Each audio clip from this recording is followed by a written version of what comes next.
అందరికీ welcome back to Vedanshu vlogs. మేమైతే ఇప్పుడు అంగన్వాడీలో ఇస్తారు కదండి బాలామృతం, దాంతో అయితే దోశలు వేయబోతున్నాము. అది మీరు కూడా చూసేయండి, ఓకేనా?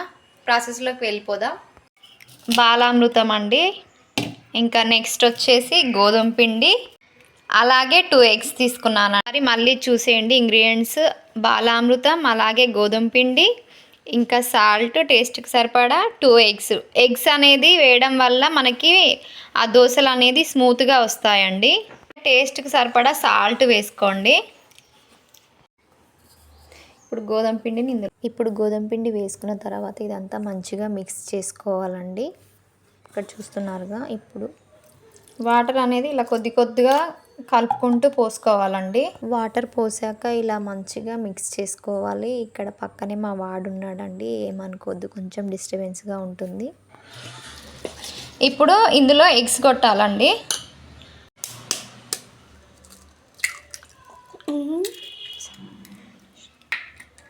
ఇప్పుడు 2 eggs అయితే ఇందులో కలుపుకున్నానండి. ఇప్పుడు దీన్ని మంచిగా మిక్స్ చేసుకోవాలి మొత్తం.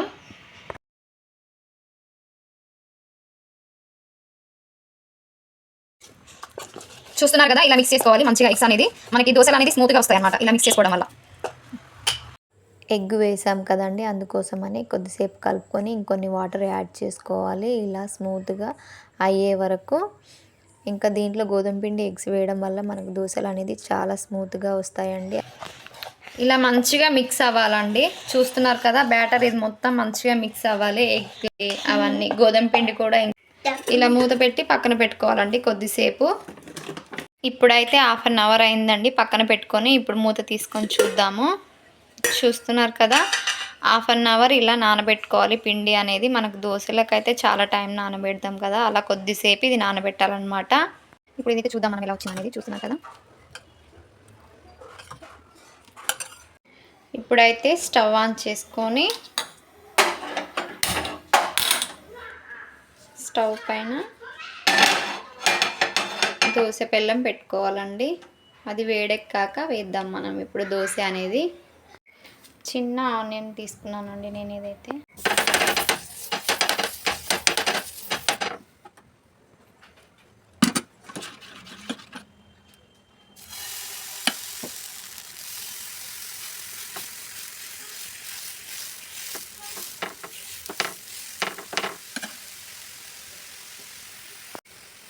దీనిపైన లైట్గా ఆయిల్ కానీ నెయ్యి కానీ చల్లుకోవాలండి. నెయ్యితో అయితే చాలా టేస్టీగా ఉంటుందండి ఇది దోశ అనేది. చూస్తున్నారు కదా మనకి ఎంత చక్కగా వస్తుంది. మనకు ఎగ్స్ గోధుమ పిండి వల్ల ఈ దోశ అనేది చాలా చక్కగా వస్తుందండి. చూస్తున్నారు కదా ఎంత చక్కగా వచ్చిందో. మీరు కూడా ఒకసారి ఇలా ట్రై చేయండి, పిల్లలకు కూడా చాలా బాగా నచ్చుతుంది, అలాగే హెల్త్ కూడా చాలా మంచిది. కొద్దిసేపు కాల్స్తే సరిపోతుందండి. ఇప్పుడు తీసి దీన్ని ప్లేట్లో వేసుకోవడమే. చూస్తున్నారు కదా మనకి ఎంత చక్కగా వచ్చిందో దోశ అనేది.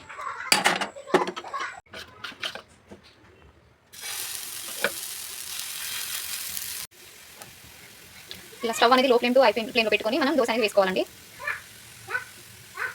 అలాగే కొద్ది కొద్దిగా ఆయిల్ కలుపుకోవాలి.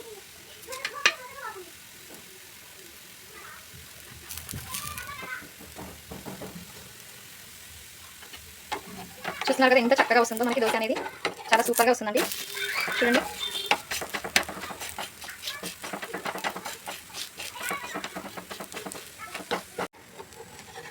చూడండి ఎంత చక్కగా ఉందో. రెండు వైపులా మంచిగా కాల్చుకొని తినాలండి. చూస్తున్నారు కదా, చూడండి ఎంత చక్కగా వచ్చినాయి.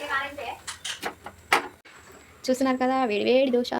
చూసారు కదండి బాలామృతంతో దోశలు ఎలా వేసాను అనేది. మీరు కూడా ఇంట్లో తప్పకుండా ట్రై చేయండి, పిల్లలకు చాలా హెల్తీ. ఇంకా మా వాడికైతే చిన్నప్పటి నుండి చాలా ఇష్టం అండి, చాలా ఇష్టంగా తింటాడు. అంతే అండి ఈ వీడియో. బాయ్. నచ్చితే కనుక ఏం చేయాలో తెలుసు కదా, లైక్ చేయడం మాత్రం మర్చిపోకండి, ఓకేనా? బాయ్.